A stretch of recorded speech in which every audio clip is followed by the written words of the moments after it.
안녕하세요. 이번 오거서 세미나 과제는 책 사피엔스를 읽고 그 내용을 SQ4R에 입각하여 그 내용을 정리하는 것입니다.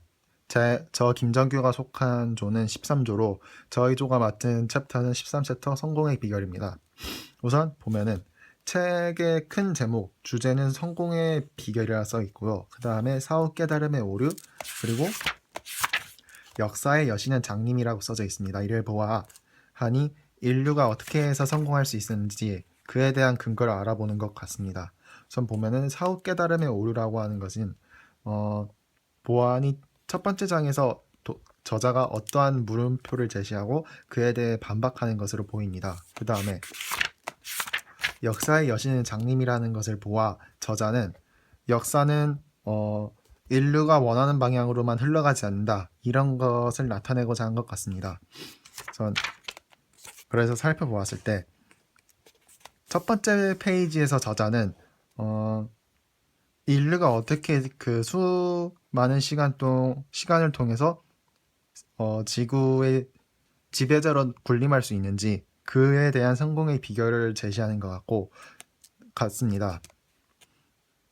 그리고 여기 있는 사후 깨달음의 오류.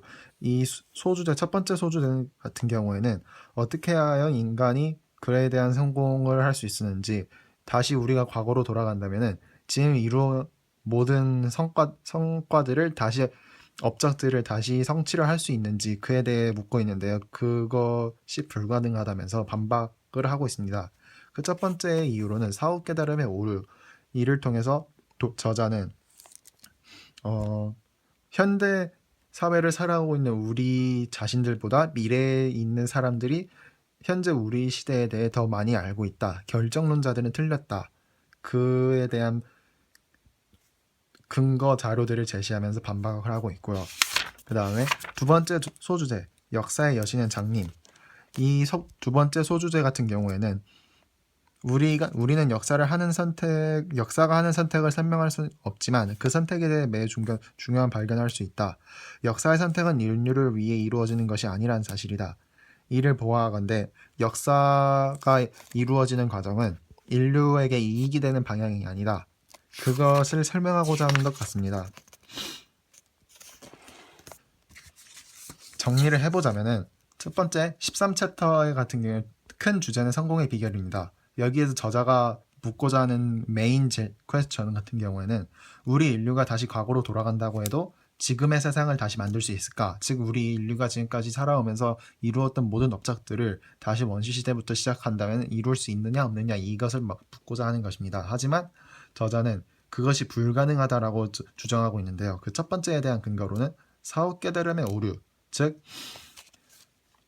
현대를 살아가는 우리보다 미래의 사람들이 우리 시간대에 대해 더 정확한 정보를 갖고 있다. 이에 대한 이유로서 사실 대부분의 사람들이 결정론자라고 할 수 있는데요. 이들은 현재까지 우리가 이루어낸 모든 업적들이 필연적으로 당연히 이루어질 수밖에 없는 것이다. 그거에 대한 정확한 증명 같은 것은 불가능하고 그냥 무조건 그렇다라고 주장하는 것인데요. 따라서 이들은 잘못된 주장을 하고 있다고 볼 수 있습니다. 즉 모든 사건은 필연적이지 않다. 예를 들어 민주주의라거나 사회주의 이러한 모든 것들이 다 우연에 의해 발생한 사건이다라는 것입니다.